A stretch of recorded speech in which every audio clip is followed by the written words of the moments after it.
आप सबको ये भी लगता होगा कि दीक्षार्थी इतना सच धज कर, मतलब इनको तो दीक्षा के भाव है ना, फिर ये सब क्यों इतना आडंबर करते हैं। साधु साध्वी जी से कहीं ज्यादा मुमुक्षु की बातें सुनने में सबको इंटरेस्ट है।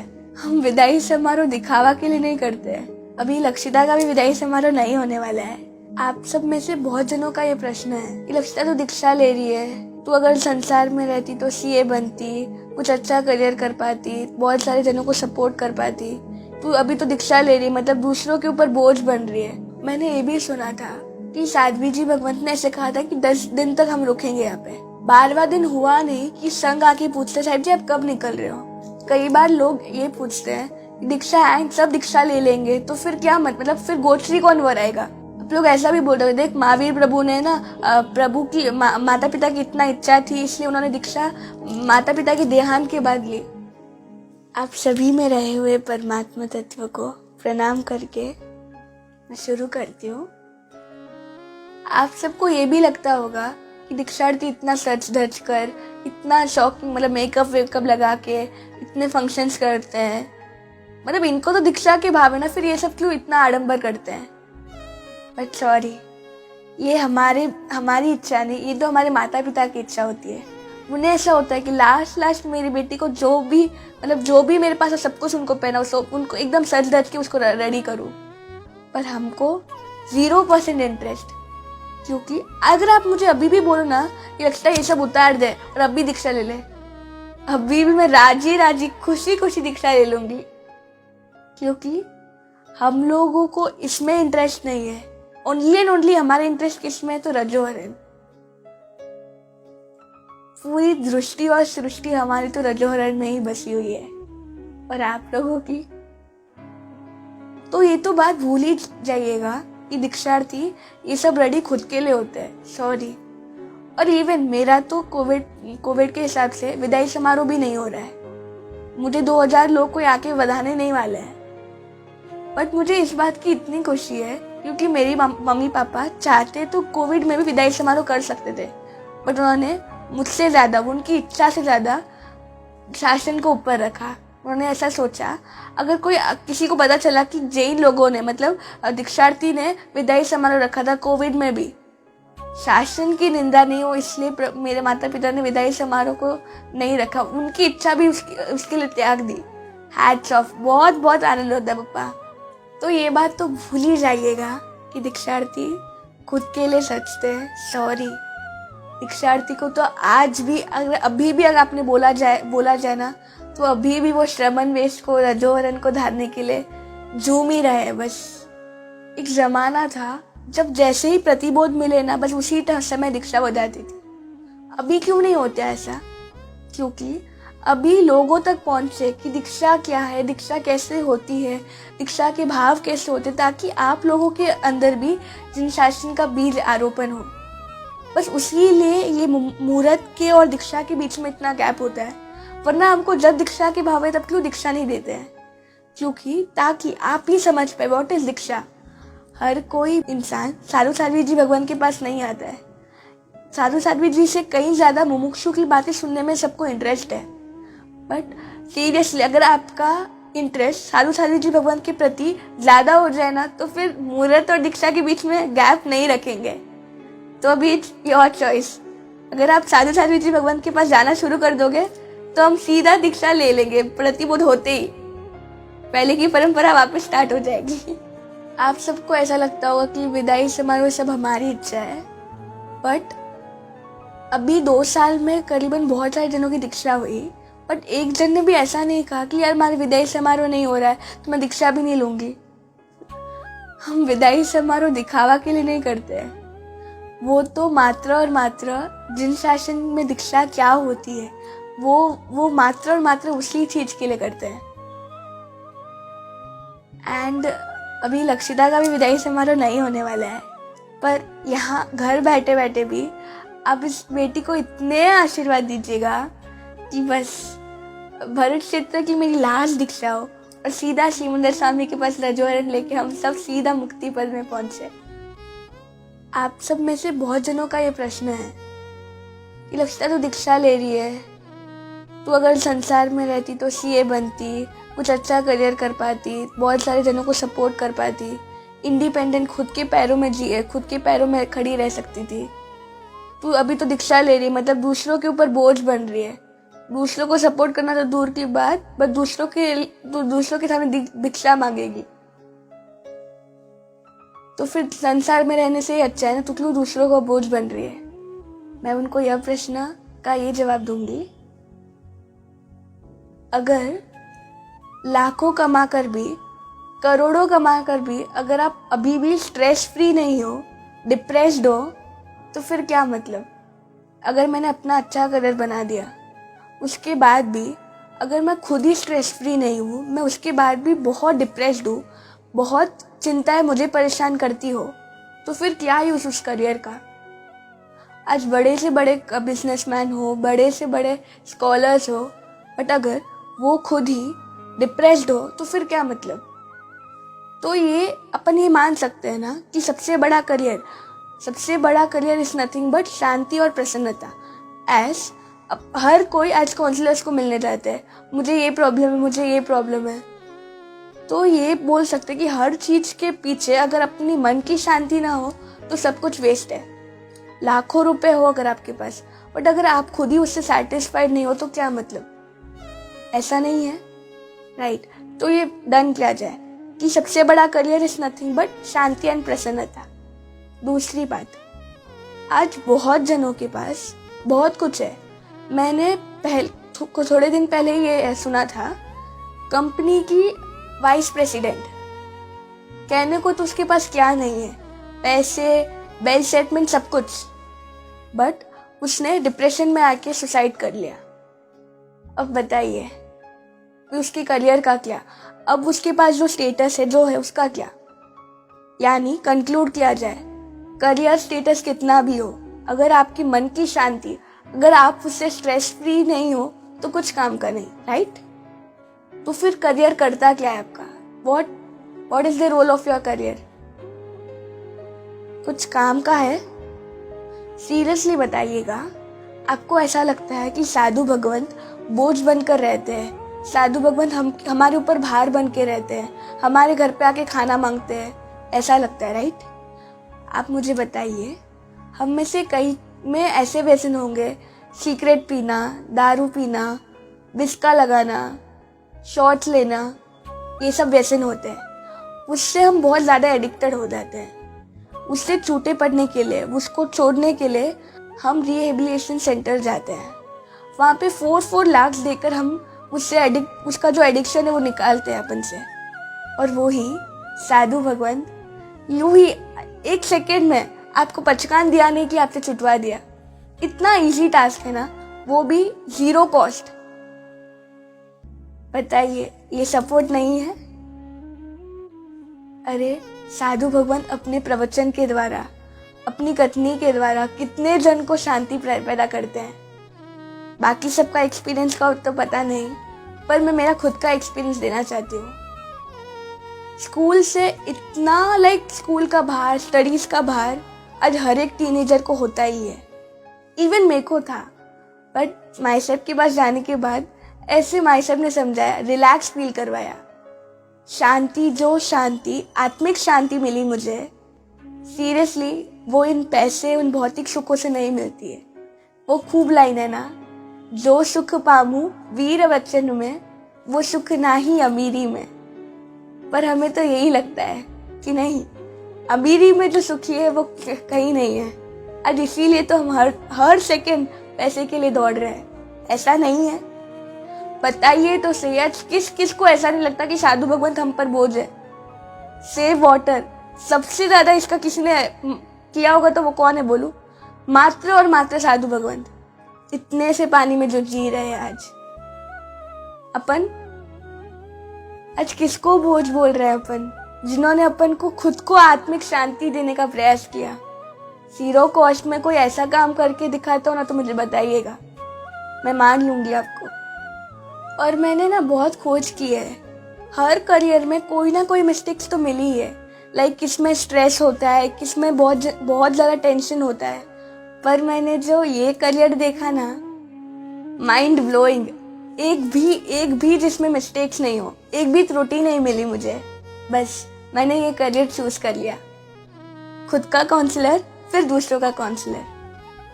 साधु भगवंत अपन के ऊपर कितना उपकार करते हैं, उसको अगर बोला जाए ना तो बस लाखों, मतलब जिसको अपन सोच भी नहीं सकते उतने उपकार उन्होंने अपन के ऊपर किए हैं। इस विषय में अगर मैं आपको बोलूं तो बहुत बड़ी लंबी लिस्ट मिल जाएगी, इसीलिए ये कभी ज्ञानी भगवान को पूछना, आपको उनके द्वारा जवाब मिल जाएगा। आपने बोला कि साहिब, मुझे बहुत जने ऐसा पूछते हैं कि आपने बोला साहिब अपन की मानसिक स्थिति ठीक करवाते हैं। चलिए एक सिचुएशन की कल्पना करते हैं। मान लीजिए ऐसी न्यूज़ मिले कि पाकिस्तान के आतंकवादियों ने भारत पर हमला कर दिया है, हर एक सैनिकों की तबाही मचा दी है। अपना खून कैसे खोल उठेगा ना, लाइक एक एक को पकड़ पकड़ के मारना है, ऐसे विचार आते हैं ना। तब आपको ऐसा लगता है साधु भगवान तो क्या, उनको तो कोई जिम्मेदारियां नहीं है, हमको ये सब भी करना, ऐसा ही है ना। पर उस टाइम हम ऐसा सोच सकते हैं कि अगर उन आतंकवादियों को मारने से जितना आतंकवाद रुकता है ना, उससे कई ज्यादा आतंकवादियों के में रहा हुआ आतंकवाद को मारे ना तो कहीं ज्यादा आतंकवाद छूट जाता है। ऐसा नहीं है, अगर दुश्मनी में जो दुश्मन है आपका, उसके अंदर से दुश्मनी ही निकाल दो तो फिर वो आपका दुश्मन रहेगा नहीं ना। शायद ये एग्जाम्पल समझ नहीं आया होगा, पर ये एग्जाम्पल तो समझ आ जाएगा। आज लड़कियों के साथ कितने दुष्कर्म होते जा रहे हैं। हमने यहाँ तक कहा दिया है जो ऐसा काम करे उसे फांसी मिलनी चाहिए, और कितने को तो ऐसा फांसी मिलती भी है। पर क्या वह दुष्कर्म रुके? क्या अभी रेप होना बंद हो गए हैं? ऐसा तो बिल्कुल भी नहीं है ना। आज भी हर लड़की को डर डर के ही जीना पड़ रहा है ना, ऐसा ही है ना। तो बताइए तो सही मुझे, आपकी सजा देने पर भी उनके अगर दुष्कर्म रुके नहीं तो आपकी सजा देने से क्या मतलब। मैं ऐसा नहीं कह रही हूँ कि फांसी की सजा रोक दो, पर मैं ऐसा कह रही हूँ आपका ये स्टेप लेने पर भी अगर कुछ काम नहीं हो रहा है तो फिर ये स्टेप का क्या मतलब। क्यों ना हम ऐसा करें, जो ये गलत काम कर रहे हैं, जो ये गलत काम करने का सोच रहे हैं, उनकी सोच में से ही निकाल दें। ऐसा प्रयास कभी अपन ने किया? जो ये गलत काम करने का सोच भी रहे, उनके अंदर से ये इच्छा मात्र निकल जाए तो फिर क्या, फिर ये दुष्कर्म होंगे, फिर ये फांसी की तो सोच भी नहीं आएगी। ऐसा नहीं है, बस यही गुरु भगवान प्रयास कर रहे हैं। गुरु भगवान के संपर्क में आए हुए सभी युवा युवतियों को गुरु भगवान समझाते हैं क्या ब्रह्मचर्य गुण है। वो तो दूसरे ऑपोजिट जेंडर को गंदी आंख से देखते भी नहीं है। उन्होंने समझाया इतनी पवित्रता है आत्मा में, किसी दूसरों को गंदी नजर से देखना कितना पाप है। जब गुरु भगवान के संपर्क में आते हैं ना, तब रियल में ये जो अपन कहते हैं ना गुरु भगवान कुछ नहीं करते, सबसे बड़ा अगर सपोर्ट है तो यही है। वैसे ही जो रेप करते हैं या रेप करने का सोचते हैं, दुष्कर्म करने का सोचते हैं, अगर उनके मन में हम शील, पवित्रता, सत्व, धैर्य, ब्रह्मचर्य का गुण डाल दे तो ऐसा काम कभी होगा नहीं ना। बस यही तो प्रयास गुरु भगवान कर रहे हैं। इसको एक दृष्टांत के द्वारा समझते हैं। एक पापा अंतिम क्षण जी रहे थे अभी, तब उन्होंने अपने बेटे को बुलाया और कहा, बेटा मेरा इसके साथ दुश्मनी है, आप इसको तू मार के ही रखना, तभी मुझे मेरी आत्मा को शांति मिलेगी। बेटा ने हाँ कह दिया और पिता उसी क्षण मर गए। बेटे ने अभी वो उसके साथ संपर्क में रहा ताकि उसको, मतलब पहले मित्रता रखेंगे फिर उसको मारेंगे, ऐसा उसने सोचा था। पर उसने इतनी मित्रता बनाई कि इन दोनों में रही हुई दुश्मनी ही निकल गई। इससे समझ आता है अगर दुश्मनी ही निकाल दो तो फिर दुश्मन रहेंगे ही नहीं, राइट। बस ये दुश्मनी निकालने का ही प्रयास साहिब करते हैं। सब मुझे पूछते हैं, लक्षिता इतना विजिबल सुख होने पर तू क्यों इनविजिबल चीज जो दिख नहीं रही है उसके लिए दौड़ रही है, क्यों दीक्षा ले रही है तू, संसार में रहकर जितना धर्म करना है कर ले। मैं उनको ये जवाब देना चाहती हूँ, संसार में जो आपका और मेरा स्वरूप है ना, वो एक्चुअली रियल में आपका स्वरूप है ही नहीं, वो रियल आप हो ही नहीं। संसार में हम 24/7 कषायों में ग्रस्त रहते हैं। कषाय यानी क्रोध, मान, माया, लोभ, हिंसा, अब इन सब ने आपकी आत्मघन को लूट लिया है। ऐसा नहीं है। अरे माया के बिना तो पैसे नहीं कमा सकते हैं। आप कहते हो क्रोध नहीं करूंगी तो बच्चा समझ नहीं पाएगा। आप कहते हो अगर थोड़ा सा तो बटर लगाना ही पड़ता है, फिर ही पत्नी समझती है। पर इन सब ने आपकी आत्मा को जो खराब कर दिया, आपकी आत्मा में जो कचरा डाला है वो कभी दिखता ही नहीं है। हम ना विजिबल चीजों जो विजिबल होती है ना उन पे ही मानते हैं, पर जो इनविजिबल चीज है जिनको फील किया जाता है उन पे हम लोग थोड़ी सी भी श्रद्धा नहीं होती है उस पे। ऐसा ही है ना? कहो तो सही मुझे, अगर घर बहुत मेसी हो, डर्टी हो, आप उस घर में रह सकते हो, तो फिर ये आत्मा जिसपे कषाय विषय रूपी रष्ट लग गया है, उसमें आप कितना रह सकते हो? उस आत्मा में आप कितना रह सकते हो? बताओ तो सही। साहेब ने समझाया, लक्षिता, आपकी आत्मा का स्वरूप कैसा है बोलूं? प्रशम भाव, समता भाव, सरलता, निर्लोभीपना, ये आपकी आत्मा का स्वरूप है। तो फिर इन पर जो क्रोध, मान, माया, लोभ में कितनी टाइम तक रह पाओगे? अनादिकाल से यही तो करते जा रहे हो, इसलिए अब तक आप मुक्त नहीं हुए, इसलिए अब तक आप हैप्पी नहीं हुए। ऐसा होता है ना, जरे घरे आओ जरे शांति हो, लाइक हमें खास घरे आया, ऐसा होता है ना? आपको कभी वैसी हुफ नहीं चाहिए? कब आत्मा में आके आपको वैसी खास अब मैं आ गई, ऐसा नहीं लगता है? बस साधु जीवन में आप भी कहोगे कि ठीक है, मैं संसार में रह के इन कषायों से मुक्त रह के अपनी आत्मा में जाऊंगा। Sorry, that's not possible. घर पे किसी और के घर पे रह के आप अपने घर की शांति कहाँ से ला सकते हो? ला सकते हो क्या? अपना घर तो अपना घर होता है, ऐसा नहीं है? बस उसी तरह संसार में चारों ओर कषायों के निमित्त है, चारों ओर। और संयम में जहाँ निमित्त मिलते भी हो ना थोड़े से, बस वहां से निकलो, बस। ऐसा नहीं है? अरे गुरु भगवान को छोटा सा कषाय नहीं हुआ, छोटा सा कषाय नहीं होते, शाम को बैठते हैं सीधा, इसका प्रायश्चित लेना, आज इसका आलोचना लेना है, बस आज लो साहब बोले इसके लिए हमें को करना है। ऐसा हम क्यों नहीं प्रयास कर सकते हैं? ठीक है, शायद हम दीक्षा नहीं ले सकते, पर इतना सा तो प्रयास कर सकते हैं ना, इतना सा एनालाइज कर सकते हैं। आज पूरे दिन में मैंने इतना आत्मा से, स्वभाव से, विभाव में इतनी बार गई, ऐसा नहीं लगता है? ठीक है, अगर आप मानते हैं कि क्रोध, मान, माया, लोभ भी आपका स्वभाव है, तो फिर साधु साध्वी जी भगवान, even they are human being ना। अरे परमात्मा भी कभी ना कभी तो ह्यूमन बीइंग थे ना, उनमें ये क्यों नहीं? मतलब या तो ये आपका स्वभाव है तो वो उनका विभाव था, या फिर अगर ये आपका विभाव है तो वो उनका स्वभाव है। किस पे पॉइंट आउट करना चाहते हो? परमात्मा पे या खुद पे? समझ आ गया स्वभाव क्या है? क्रोध, मान, माया, लोभ करके आप खुश होते हो या दुखी? मुझे इतना बताइएगा। ठीक है, आप मानते हो कि वो आपका स्वभाव नहीं है, आपने आपके बेटे पर गुस्सा किया, आज आपने माया की, आज आपने लोभ किया, इतना चाहिए, अब खुश हुए या दुखी? बेटे पर चिल्लाने बाद आप रोते हो ना, आज माया की तो फिर दुखी होता है यार, उसको मैंने ठग दिया, ऐसा दुख तो होता है ना? जो आपको दुखी करे वो आपका हो सकता है? नहीं ना? बस समझ लीजिए, क्रोध, मान, माया, लोभ ये आपका स्वभाव नहीं है। It's not yourself. आप तो मात्र और मात्र पवित्र हो सकते हो, आप तो मात्र और मात्र निर्कषायी हो सकते हो। बस इसीलिए इस रास्ते पर प्रयाण कर रही हूँ।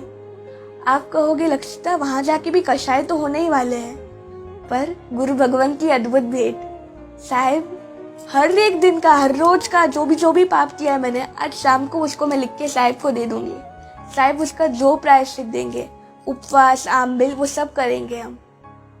आप वापस पूछोगे, ये तो हम संसार में भी कर सकते हैं ना? सॉरी, अगर आलोचना क्यों लेते हैं पता है? जब उस पाप का डंक फील होता है ना, यार मैं तो क्रोध की दो, जब ऐसा होता है ना तब आलोचना लेते हैं। पर आप आलोचना लेके वापस कल क्रोध करो तो फिर आपको रियल में कन्फेशन हुआ था उसका? संसार में रहकर आप क्रोध मान माया लोभ करो, इसमें कोई बड़ी नवाई नहीं है। संयम में रह के करो तो एक होता है, लाइक दंग पड़ता है, बट संसार में आप बोलोगे करना ही पड़ता है। इसीलिए कहना चाह रही हूँ, संसार वो आपका स्वभाव है ही नहीं।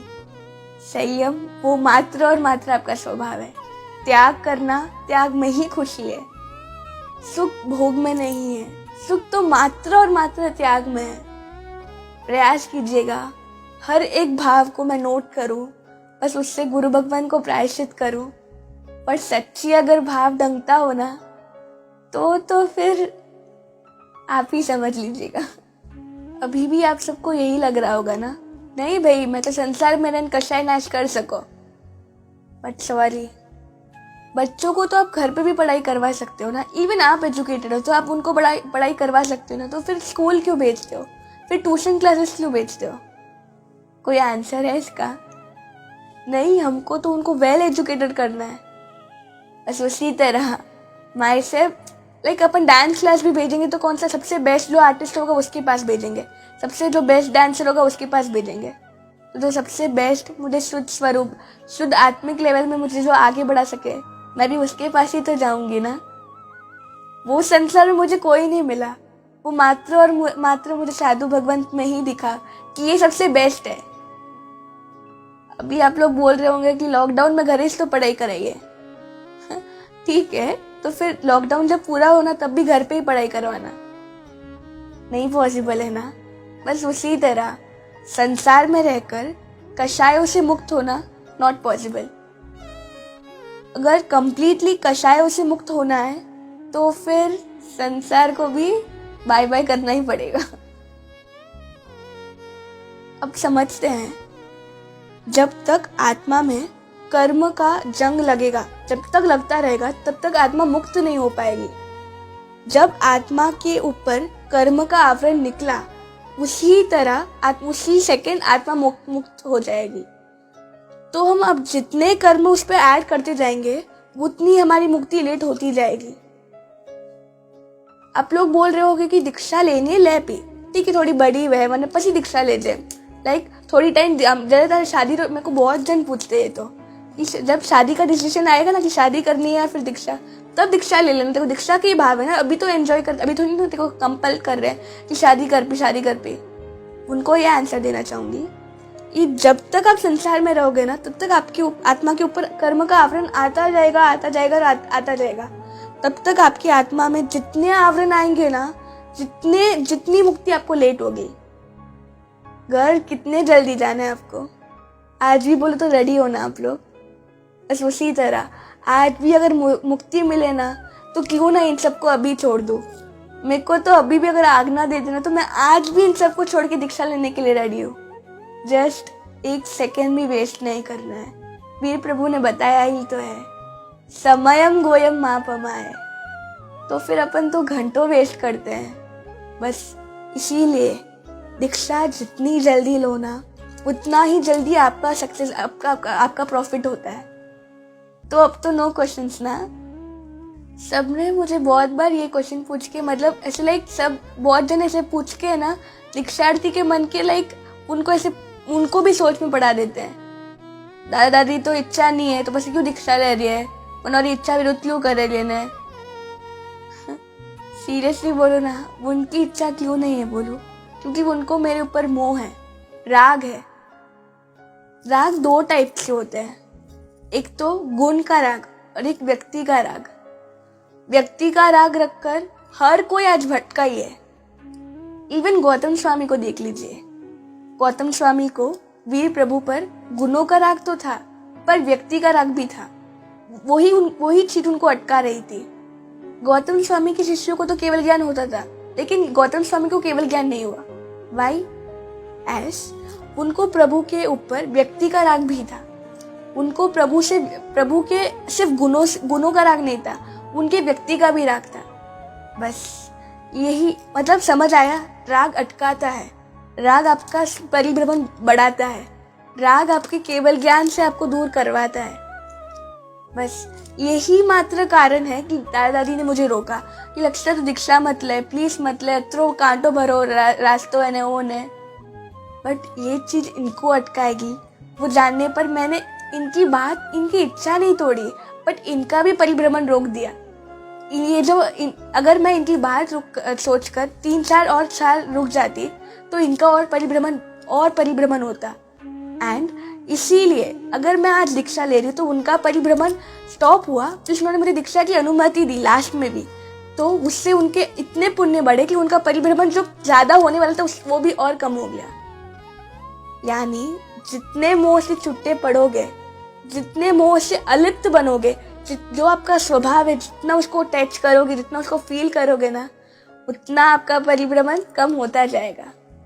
दीक्षा भले नहीं ले सके, पर जो दीक्षा ले रहा है उनकी निंदा, और जो दीक्षा ले चुके हैं ऐसे साधु साध्वी जी भगवान की निंदा करने का कोई हक ही नहीं है अपना, क्योंकि अपन ऑलरेडी मोह में फंसे हुए हैं एंड और अपन अपने परिभ्रमण को और बढ़ा रहे हैं। ऐसा नहीं है, अपन उनकी निंदा करके अपना परिभ्रमण क्यों बढ़ाए? अपन कुछ नहीं कर सकते तो ओके, बट उनकी निंदा तो मत ही कीजिए ना। एंड मुझे सिर्फ इतना बोलिएगा, हर मुमुक्षु को आप इतना प्रेस करते हो, आओ हमारे घरे आओ, पर दीक्षा लेते ही जब वो साध्वी जी भगवान बन जाते हैं, जब वो साधु भगवान बन जाते हैं, कोई पूछवारों तक नहीं, इतना सा भी नहीं अपन को यार साहिब जी शाता में, साहिब जी कोई काम है, अतरूसोपन नहीं। अरे शास्त्र में कहा गया है कि श्री संघ माता पिता होते हैं। आज मेरे मम्मी पापा मेरे को दीक्षा दे रहे, मतलब ये इतना ही नहीं कि वो रेस्पॉन्सिबिलिटी साध्वी जी भगवान को दे के जा रहे हैं, पर उन्होंने आपको भी रेस्पॉन्सिबिलिटी दी है, श्री संघ को भी रेस्पॉन्सिबिलिटी दी है। आज से मेरी बेटी आप सबकी हुई, ऐसा नहीं है? तो फिर बोलिए, अगर मैं आपकी बेटी नहीं हूं तो फिर मेरी विदाई में आप लोग सब क्यों रोते हो? सिर्फ मम्मी पापा को रोना चाहिए ना, उन तक ही सीमित होना चाहिए ना ये दुख? हर कोई रोता है विदाई समारोह में, ऐसा क्यों? यानी मैं आज श्री संघ की बेटी बन गई। आपकी बेटी को कोई तकलीफ हो और आप न जाओ, ऐसा हो सकता है? बेटी को ये चाहिए, ओ चीज़े ओले आईफोन चाहिए, नहीं भाई तू दो आईफोन और आईवॉच दोनों रख, और हमको दवाई तक का पूछने का नहीं। तो फिर ये मुमुक्षु को क्यों इतना क्यों चढ़ाते हो आप लोग? वही मुमुक्षु जब साध्वी जी भगवान बन जाते हैं तब उनको रहने का भी कोई ठिकाना नहीं। आज आपने आपके संग में कभी ऐसे बोला है कि साध्वी जी भगवान आप यहाँ रह जाओ? कभी ऐसा हुआ है? ऐसा क्यों करते हैं अपन? मुमुक्षु को इतना बहुमान क्यों? फिर उन्हें भी मत कीजिए, क्योंकि उनका भी नेक्स्ट स्टेज तो यही है। मुक्ष से कहीं चढ़े आते साध्वी जी भगवंत होते हैं, और भले अपन साध्वी जी नहीं बन सकते, पर उनकी सेवा करके जो पुण्य प्राप्त होता है ना किसी भव में अपन के भी ये भाव होंगे। और जल्द से जल्द इतना कहा गया है, साधु नाम दर्शनाम पुण्यम, साधु के दर्शन मात्र से पुण्य की प्राप्ति होती है। फिर साधु की सेवा करने से तो क्या? मैंने ये भी सुना था कि साध्वी जी भगवंत ने ऐसे कहा था कि 10 दिन तक हम रुकेंगे यहाँ पे। 12वां दिन हुआ नहीं कि संघ आके पूछते, साहिब जी आप कब निकल रहे हो? एक तरफ मुमुक्षु को महीने तक रुकाने के लिए रेडी है हम लोग।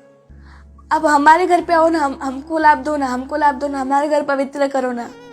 और दूसरी तरफ साहिब जी को ऐसा प्रश्न,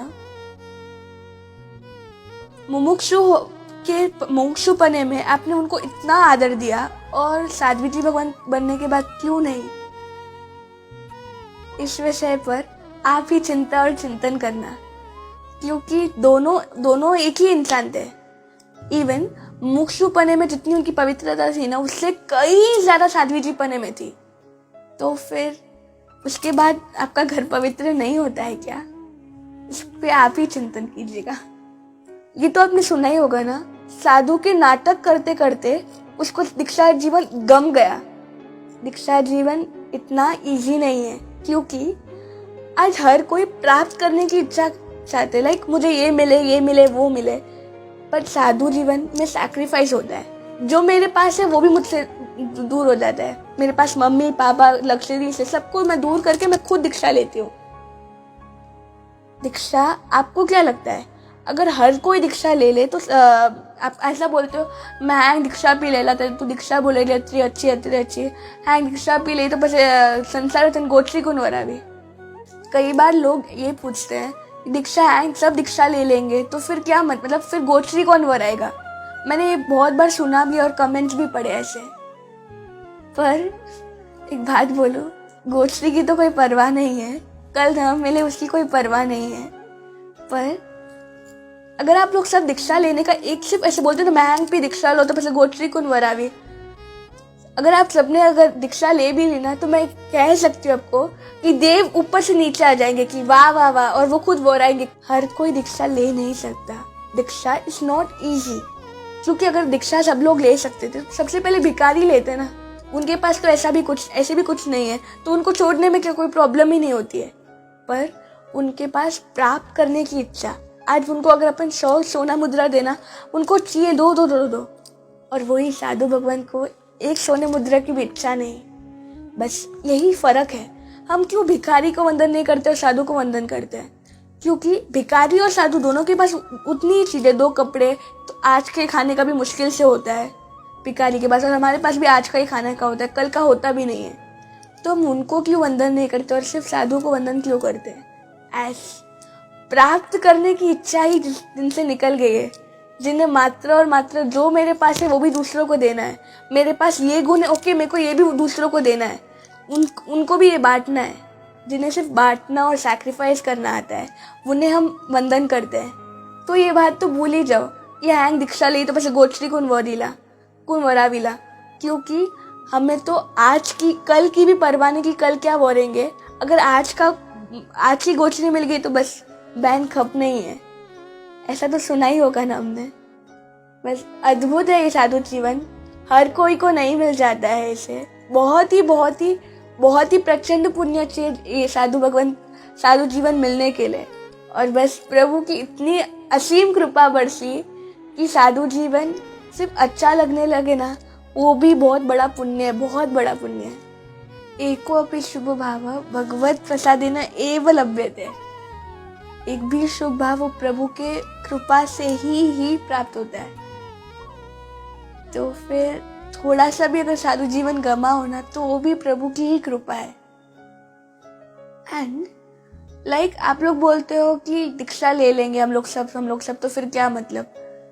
बट सिर्फ अपने से एक मोबाइल भी नहीं छूटता है, एक नया मोबाइल नहीं आया कि बस सबको रट लग गई कि नहीं iPhone 13 चाहिए, iPhone 13 ही चाहिए। एक मोबाइल तक नहीं छूटता है, क्या संसार छोड़ने की बात करते हो आप लोग। एक सिर्फ मैं कोई 1 वीक तक जो मोबाइल छोड़ सकता है ना, मुझे बताइएगा 1 वीक तक मोबाइल नहीं छोड़ सकते हम। और जिसने अपना पूरा जीवन मतलब संसार छोड़ दिया है, उनकी हम निंदा कैसे कर सकते हैं। अरे जो अपने सपनों में मतलब मोबाइल छोड़ना, सुबह उठते ही सीधा मोबाइल पे आंख जाती है, आज कौन सा मैसेज आया यार। जिसने सब कुछ छोड़ दिया, जो उनकी निंदा किस बल पे कर सकते हैं, मतलब किस हक से कर सकते हैं। छोटा सा चीज नहीं छोड़ सकते, उनकी कैसे निंदा कर सकते हैं, मुझे बताइए। तो साधु भगवंत ने इतना कुछ छोड़ दिया है। मैं आपको ये नहीं बोल रही कि आप सब कुछ छोड़ दो, बट जिन्होंने छोड़ा है उनकी कम से कम निंदा तो मत ही कीजिए। अनुमोदना नहीं होती तो निंदा तो बिल्कुल भी मत कीजिएगा। आपको ऐसा लग रहा है छोटी छोटी मुंह बड़ी बड़ी बात है, बट अगर आपका बेटा 4th स्टैंडर्ड में हो, अगर 6th स्टैंडर्ड का सम अगर कर ले तो कितना प्राउड फील होता है ना। बस उसी तरह छोटे मुंह भी अगर कुछ बड़ा काम किया हो ना तो 100% प्राउड फील कीजिएगा कि जिन शासन बहुत लाइक हर किसी को नहीं समझ आता कि क्या जिन शासन है। अगर आपको समझ आया हो तो बस सफल हो गया आज का। आप सबको फिर भी लग रहा होगा कि नहीं दादा दादी के आशीर्वाद के बिना दीक्षा लेगी तो फिर कुछ मतलब दीक्षा सफल होगी ही नहीं तेरी। आप लोग ऐसा भी बोल रहे हो, देख महावीर प्रभु ने ना प्रभु की माता पिता की इतना इच्छा थी इसलिए उन्होंने दीक्षा माता पिता के देहांत के बाद ली। बट हमने ये नहीं देखा कि ऋषभ देव भगवान ने यानी आदिनाथ दादा ने प्रभु माता ने शायद 1000 साल तक माता रोई थी फिर भी उन्होंने दीक्षा ली। पर हमने ये क्या देखा कि आदिनाथ प्रभु ने माता की रजा न होने पर भी दीक्षा ली। पर उनका तो कल्याण हुआ ही ना, उन्होंने भी केवल ज्ञान तो पाया ही ना। एंड इवन अगर माता की रजा नहीं होने पर, अगर आदिनाथ प्रभु अगर दीक्षा नहीं लेते, तो क्या मरुदेवी माता सबसे फर्स्ट मोक्ष जा पाते? जवाब तो दीजिए।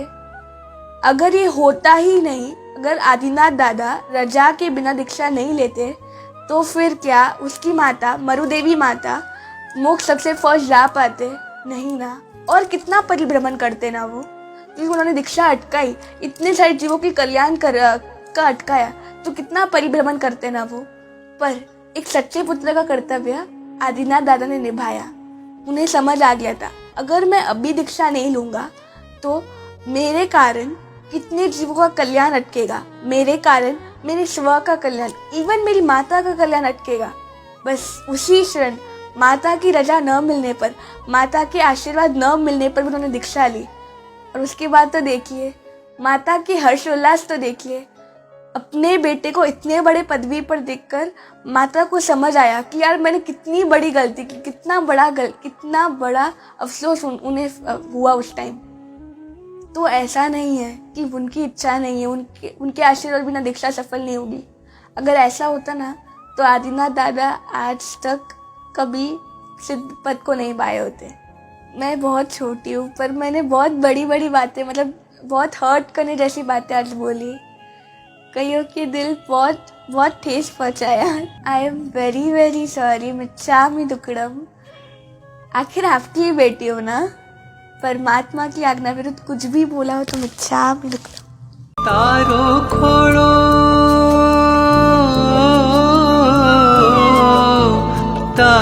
खोलो भींजवा तोड़ीने आविश हूँ तो गोद मां समावी लेजे एम कहती आवी मुझने अंदर थी दे जो रूड़ा आशीर्वाद, मुझने अंदर थी दे जो रूड़ा आशीर्वाद, मुझने अंदर थी दे जो रूड़ा आशीर्वाद, मुझने अंतर थी दे जो रूड़ा आशीर्वाद। ओ चारित्र धर्म निवंदना, श्रमण धर्म निवंदना, संयम धर्म निवंदना,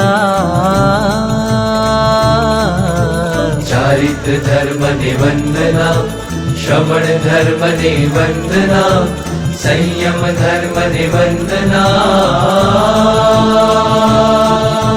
संयम धर्म निवंदना, संयम धर्म निवंदना।